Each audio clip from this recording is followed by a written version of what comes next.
Hello, everyone. It's Dr. Laura Mock here again today.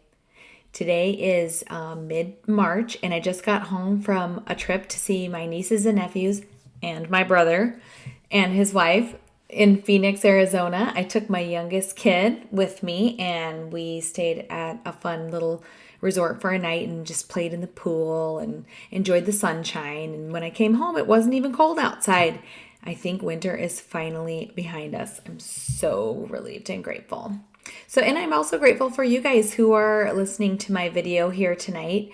Thank you for spending some time with me. I have a really good, kind of cerebral subject to talk to you about tonight.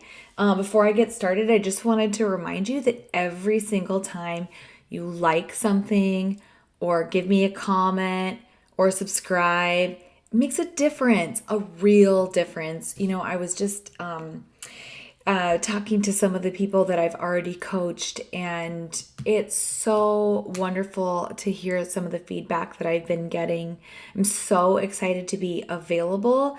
I was to you for this coaching. I was just talking to my sister this week, and I said, you know what, Allison, it's kind of funny. I worked so hard to be a dentist, and I went to all these classes, and I had my babies and everything, but honestly, I think coaching is my true calling. So you guys can take advantage of that right now. First of all, I have these free videos, and I'll continue to have free videos. But I'm going to describe to you at the end of the video how you can also get your hands on some free coaching. But yeah, just thank you for listening. Thank you for being there. And like I said, anytime you can subscribe, or comment on something, it helps other people see me. And honestly, that's doing the future people a favor, because what I have, my message is so important, and it will help so many of us to feel better about what we do and who we are. All right, here we go. My subject tonight is called Why I Want a Glass or 3 of wine after I go to work. And let me just clarify from the title.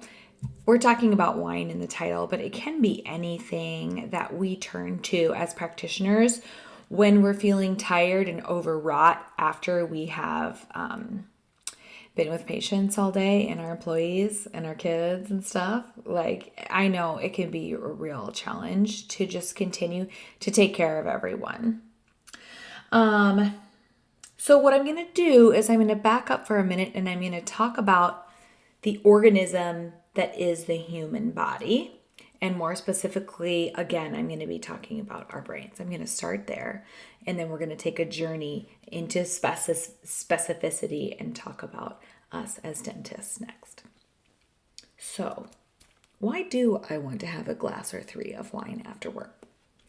It starts with understanding our brains. Our brains are programmed to continue nature's agenda. I'm sure you guys know what nature's agenda is, because you had to take as much biology as I did, which is nature wants to keep us alive and ding, ding, ding, reproducing as much as possible, because that's how life works, life with a capital L. So when we're talking about keeping alive and keeping us reproducing, we're talking about specific activities that the brain rewards because it, as in nature, wants us to do those more. So it could be eating, staying warm, staying safe, having sex, nurturing our babies. Those are just a few of the ones that I thought of. I'm sure there's more. Let me know if you think of any good ones. Let's take eating, for example. Okay, so I put some food in my mouth, I chew it up, and I swallow it. If you think about it from a mechanical perspective, it's really not that special. But your brain turns it into something special, because your brain needs you to continue to eat or you'll die. So your brain goes, yes, that was so delicious, eat some more, and gives you a reward in the form of a neurotransmitter called dopamine. Dopamine is a reward or a feel-good neurotransmitter, If you got dopamine, you're dope. You're good. There's no problem. And so what happens then is we start to associate eating food with the reward that we're going to get for keeping ourselves alive. And we make this feedback loop where we eat, we feel good, we want to eat more, we feel good, and continues on like that. So that's how it works. And I always thought of dopamine as a reward neurotransmitter. But after this week, after studying a little bit more, it's not just reward, it's survival. If you didn't have dopamine, would you eat? I certainly wouldn't eat that frosting covered cupcake that I sure would prefer to eat right now. Would I have sex? I don't know. Maybe not. So there's this agenda, this secret agenda that dopamine has, where it's like, yes, you like to have sex. You do that. You make another baby. Does that make sense? It's so interesting to think about it like that, because would I actually want to chew up a bunch of hydrocarbons and swallow them? I'm not really sure, but dopamine has me doing it. So that I can say for sure. Now let's take that understanding of how dopamine works in our brains and why dopamine is there to keep us alive. And let's put that system into our society today, because we got some messed up stuff in our society. First of all, there's some stuff that normally we as humans use for relaxing or rewarding ourselves that are not set up for the current system. For example, let's talk about methamphetamine. Now, I have never tried methamphetamine, but I hear that it's quite euphoric when you're on it. And so I'm guessing that you have this giant rush of dopamine, and that is going to trigger that survival response. Just the same, actually more than eating food. Alcohol is another example of how this can happen, where you get this way big reward for something that you're doing that's not really set up to help you survive, but you're getting that survival reward. And eating sugar is the same. Actually, it's probably the perfect example. If I eat a salad, I'm like, that salad was pretty good. But if I eat a cupcake, it's more like, oh my gosh, that was so delicious. I remember after I was dieting for quite some time, and a patient sent us a dozen cupcakes, and they were the kind that are gourmet. They're like wrapped up in the pretty paper, and they've got the frosting that's like piled on top. And secret, I love frosting. So I was like, I'm at my goal weight, no big deal. I'll just go ahead and eat this. Oh my God, this is the most delicious thing I've ever eaten. So it had that giant dopamine explosion in my brain when I ate that. So what happens is, when we partake in something that we have access to in our society today, but that wasn't really there when our mechanism was set up, our brain thinks that we need that thing for survival because we have this giant dopamine response to it. So now that same mechanism that keeps me eating healthy food and now has me craving wine at the end of the night, because I get a reward from that and it makes me feel better. Check my notes here. And the reason that this is dangerous is because now my brain is telling me that I need that glass of wine to survive, because dopamine is how it tells me that, yes, this is good. You need this to survive. And that's a really dangerous combination, because I really don't need that alcohol to survive. And it does feel good when it's going down, and then I feel relaxed. But if I drink too much of it or too often, then it's actually detrimental to my survival. And it certainly can be detrimental to my quality of life if I'm drinking too much of it.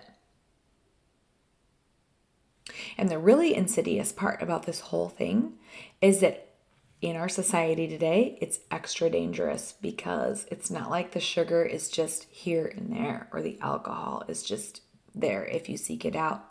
The sugar and the alcohol are everywhere. And the people who sell it know about this dopamine response, and they really, really want you to make a habit out of what they sell. So, for example, and I know I always use this example, but it's so quintessential. There is sugar in spaghetti sauce, unless you buy the sugar-free kind. Why is there sugar-free spaghetti sauce? Because all the manufacturers of spaghetti sauce wanted to make their spaghetti sauce the one that's habitual, that is habit forming. And so they add sugar so that we will have a dopamine response to that spaghetti sauce and buy their sauce. So in and of itself, it's really not that big of a deal. But if you think about our food supply as a country, sugar is added to all of it. And the alcohol is everywhere. Every time you're celebrating, every time you're in the produce aisle trying to get some lettuce for your hamburger, and all of a sudden there's some rosé that you should buy to go with your burger. And the people who put that rosé there know that you are craving the dopamine response that you're going to get when the rosé hits your lips. Does that make sense? So that's why it's dangerous. Now let's put this in context of dentisting, okay? Okay, I don't know very many jobs that are quite as intense as dentisting. We got our team that we're leading, which in my personal opinion, and this is nothing bad about my team. I love my team and I admire them and I'm grateful to them. But leading is the hardest part, in my opinion, about being a dentist. So you've got your team that you're leading. You got your kids that you took to school and maybe they couldn't find their socks, or they refused to put their shoes on before you tried to get them out the door. And then your team, and then you got your patients, and maybe you were putting on a crown and it didn't fit quite right. After you cemented it, it was 0.5 millimeter too tall, or you have a patient that you really love, but they can't lay back and they have caries on the distal buccal of number 15. There's so many things in the middle of a day that in one thing at a time, you're like, no problem, I got this. But after all those things, 7 or 8 hours into my dentisting day, because my day is usually about 9 hours since I usually don't take a lunch break, much of one anyway. By the time I hit 3:30, I'm tired. And not tired in a bad way, but because I'm grateful for the demand. But it's been happening all day that I've had the mental stress of, am I doing good enough? Is my team happy? Blah, blah, blah. Then around about 4 o'clock, I'm like, I'm getting tired. And then the evening huddle comes, which every day at the end of the day, we have an evening huddle. We come together. And that's when I'm like, I deserve a glass of wine because that is what would make me feel good. And that thought didn't come out of nowhere. It came from my brain that's trying to keep me alive and sees that I've been in a stressful situation. It wants to help me with that, and it wants to help me stay alive. So it says, how about some wine? And that is how I end up wanting a glass of wine or 3 after work. So the next question is this actually good or bad or neither? And the answer to that question is up to you. It depends on whether you think that there are detrimental effects to whatever buffering thing it is that you're doing, whether it's the sugar that you're eating or the alcohol that you're drinking. Hopefully you're not smoking meth and being a practicing provider, but maybe you are because you got into something. The question isn't, are you doing something bad or not? The question is, how do you feel about the way you've been dealing with your feelings? See the difference? Are you getting the results that you want? So there are good ways to deal with your feelings too. And whether you think they're good or not is up to you and the results that you think you're getting. So that brings me back to what I do as a life coach for dentists, okay? Maybe you've been wondering for a long time, why does she keep making these movies? Why is she talking about this thing again? The answer is that being a dentist can be extremely stressful, especially if you are mixing it with trying to raise a family or any other thing that you're doing in your life that you have these big goals about because you're goal-oriented people or you wouldn't be a dentist, okay? It can be really hard to manage all the stuff that happens up here in your mind. And my job as a life coach is to help you figure out what's been auto playing up here that hasn't really been serving you. Because trust me, you got some stuff up there. And I can say that very confidently because we all do. And it's easier for you to reach your goals and be the best dentist you can if you figure out what's been auto playing in your brain that isn't serving you. So if you've got something that if you've got a buffering habit that you want to talk to me about, or if you've noticed that your thoughts have been getting more negative, if you've noticed that you're feeling stressed and you don't know why, this is a great opportunity to talk to me. I do offer a free consultation. It's an hour-long appointment where I will help you with one issue. And here's the interesting thing. I don't even care if you sign up for more coaching because I love coaching so much. Like, I'll be thrilled if you do sign up for more coaching because I think it's really good for people to invest in themselves and their brain health and their emotional health.